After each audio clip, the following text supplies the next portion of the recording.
Imagine you're sitting around a campfire 30,000 years ago. Everyone is doing what they always do: cleaning tools, tending the fire, keeping an eye on the children. Normal camp sounds, low voices, crackling wood, the distant sounds of the forest settling into night. But then there's one person sitting slightly apart from everyone else, not because they were rejected, not because they did something wrong, just because their mind works differently. They're staring at something nobody else is looking at. Maybe the smoke, maybe the stars, maybe nothing at all. And people notice. They always notice. That raises a question almost nobody thinks about. In a world with no schools, no books, no universities, what actually happened to the smartest person in the tribe? The first thing to understand is that intelligence in the ancient world looked nothing like what we imagine today. Today, smart means good grades, good test scores, the ability to sit in a room, read quietly, and process abstract information for hours at a time. 30,000 years ago, none of that mattered at all. What mattered was whether you could keep people alive. Could you read animal tracks well enough to predict where a herd would be tomorrow? Could you remember which plants caused sickness and which ones reduced fever? Could you look at the sky and know whether a storm was 3 hours away or 3 days away? Those were the skills that made someone valuable. Those were the skills that made someone dangerous to lose. And here's the thing. The person with those skills wasn't just respected, they were protected. Because tribes understood something that modern people often forget. Losing a smart person didn't just mean losing one individual, it meant losing everything that person knew. There were no books in the ancient world, no maps, no written records of any kind. Everything humanity knew existed in exactly one place: human memory. Which means when someone died, everything they remembered died with them. The route they had memorized through difficult terrain, the warning signs they had learned to recognize before a flood, the specific mixture of plants they used when someone's wound became infected, gone, permanently, irreversibly. This created something interesting. In a world where information couldn't be stored anywhere except inside human minds, the person who carried the most information became extraordinarily valuable. Anthropologists studying traditional societies have found this pattern repeatedly. Older, more experienced members are treated with a level of care and protection that sometimes seems disproportionate to their physical contribution. They can't hunt as well anymore, they can't carry as much, but the group still feeds them, still protects them, still keeps them close, because what they carry in their memory is worth more than what they can carry on their back. Now here's where it gets specific, because we're not just guessing about this, we have evidence. In 1908, in a cave in southwestern France called La Chapelle-aux-Saints, archaeologists discovered the skeleton of a Neanderthal man. He was old. His teeth were almost completely gone. His bones showed severe arthritis. His spine was damaged. Several joints had deteriorated to the point where basic movement would have been painful. He could not have hunted. He could not have gathered food effectively. He could barely walk. And yet, someone fed him. For years. Someone chewed food and gave it to him when he could no longer chew himself. Someone kept him warm.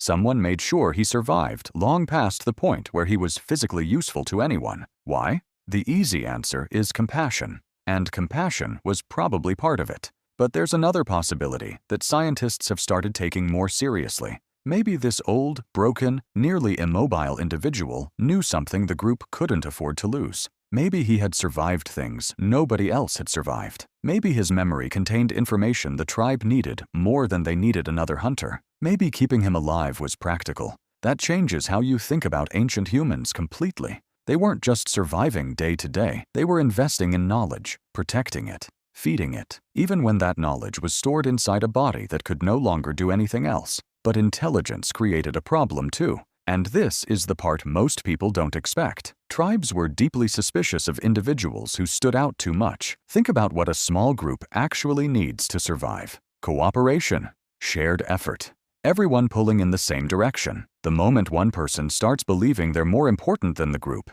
that cooperation begins to fracture. So many hunter-gatherer societies developed a specific social mechanism to prevent this. Anthropologists call it leveling. A hunter returns to camp with an enormous kill, enough meat to feed everyone for days. You'd expect celebration, praise, recognition. Instead, the tribe does something strange. They downplay it. The animal was already injured. Anyone could have made that shot. It wasn't that impressive, not because they're ungrateful, Because they're protecting something more valuable than one person's pride. They're protecting the group's balance. Anthropologist Christopher Boehm spent decades studying hunter-gatherer societies across multiple continents. He found the same pattern everywhere. Boasting was actively discouraged, sometimes mocked. Leaders who tried to place themselves above others were systematically cut down to size by the rest of the group. The smartest person in the tribe had to learn something that genuinely brilliant people have always found difficult: how to be useful without becoming threatening. This created two very different paths for the smartest person in a tribe. The first path was respected elder, advisor, the person everyone consulted before a major decision. Where should we move when winter comes? Is this the right time to cross the river? What does this symptom mean? This person became the group's memory, their living library. And groups protected their libraries. There's evidence from prehistoric burial sites that certain individuals received significantly more care after death, more elaborate burial, more objects placed with the body. At Sunghir in Russia, archaeologists discovered two individuals buried with thousands of mammoth ivory beads, fox teeth, carved figurines, and multiple spears. The effort required to create those burial goods was enormous. Days of work, possibly weeks. Why would a tribe struggling to survive invest that much into a burial?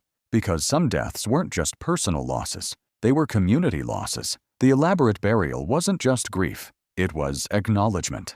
This person mattered in a way that others didn't, and the group wanted that recorded somehow, even in a world with no writing, no history books, no way to preserve anything except memory and stone. The second path was more complicated. The person who was smart but couldn't hide it. The one whose difference was visible, whose thinking made others uncomfortable, who questioned things that everyone else accepted without question. These individuals faced something more difficult.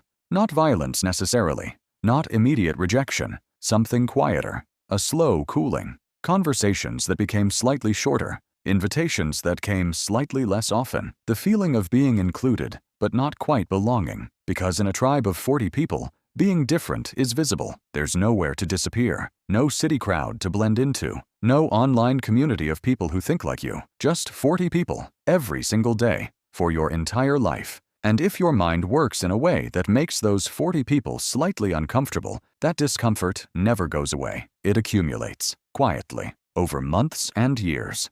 Here's something that might be the most surprising part of this entire story. Modern research suggests that human intelligence didn't evolve primarily to solve abstract problems. It evolved to navigate other humans. The theory is called the social brain hypothesis. Proposed by British anthropologist Robin Dunbar, it argues that the main driver of human intelligence wasn't figuring out how to hunt better or find better food. It was figuring out other people, who can be trusted, who is lying, who is planning something, who deserves help, and who is taking advantage. Managing relationships in a group of 40 people, remembering everyone's history, tracking who owes who, predicting what others might do next. That is cognitively demanding work. Dunbar calculated that the human brain can comfortably maintain meaningful relationships with roughly 150 people. Beyond that number, social bonds start breaking down, groups start fracturing, trust becomes harder to maintain. That number, 150,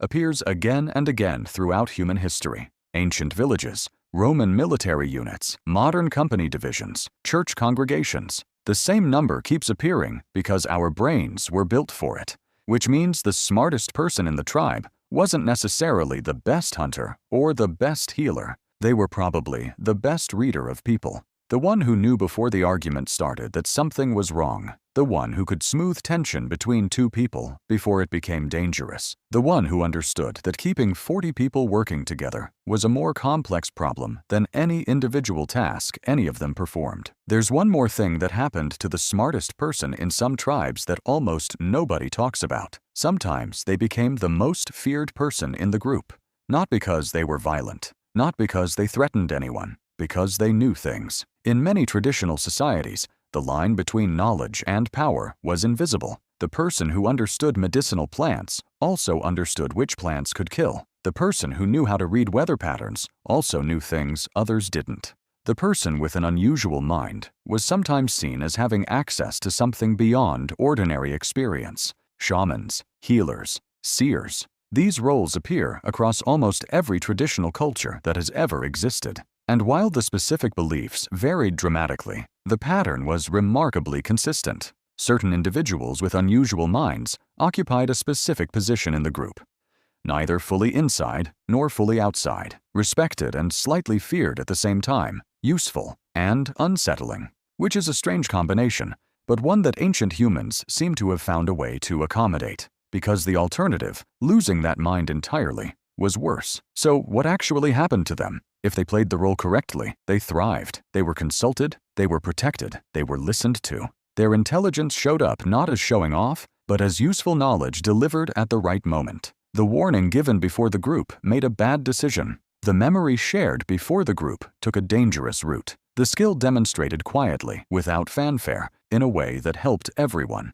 If they got the balance wrong, if they made their superiority visible in the wrong way, they faced the same quiet pressure that faced anyone who disrupted group harmony, increasing distance, fading invitations, colder responses, not exile immediately, not violence immediately, but the slow withdrawal of belonging that every ancient human was wired to fear. Because the tribe didn't need someone who was impressive, the tribe needed someone who was useful. There's a reason this pattern didn't disappear when ancient camps became modern cities. Walk into almost any workplace today, find the smartest person in the room, then notice something. They're not always the most popular, they're not always the most trusted. Sometimes being visibly intelligent makes people uncomfortable in ways they can't quite explain. That discomfort has a history stretching back hundreds of thousands of years. Ancient humans who made their intelligence too visible disrupted the group's sense of equality, and disrupting group equality was dangerous. So brains evolved to flag it, to feel unsettled by it, to create just enough social friction to keep anyone from rising too far above everyone else. The leveling instinct didn't disappear, it just changed its setting. You've probably felt it yourself. The moment you held back an answer because you didn't want to seem like you were showing off. The instinct to downplay something you were proud of. The slight discomfort of being in a room where someone is clearly smarter than everyone else. That instinct is ancient. It served a purpose once, and it never fully left. The smartest person who ever lived in a prehistoric tribe probably isn't someone history remembers. They aren't remembered because they didn't try to be remembered. They understood, consciously or instinctively, that the best use of intelligence in that world wasn't standing out. It was making the people around them more likely to survive. And here's the quiet truth that hides inside all of this. The fact that you're here, watching this, thinking about this, means something. Every person alive today is descended from groups that survived.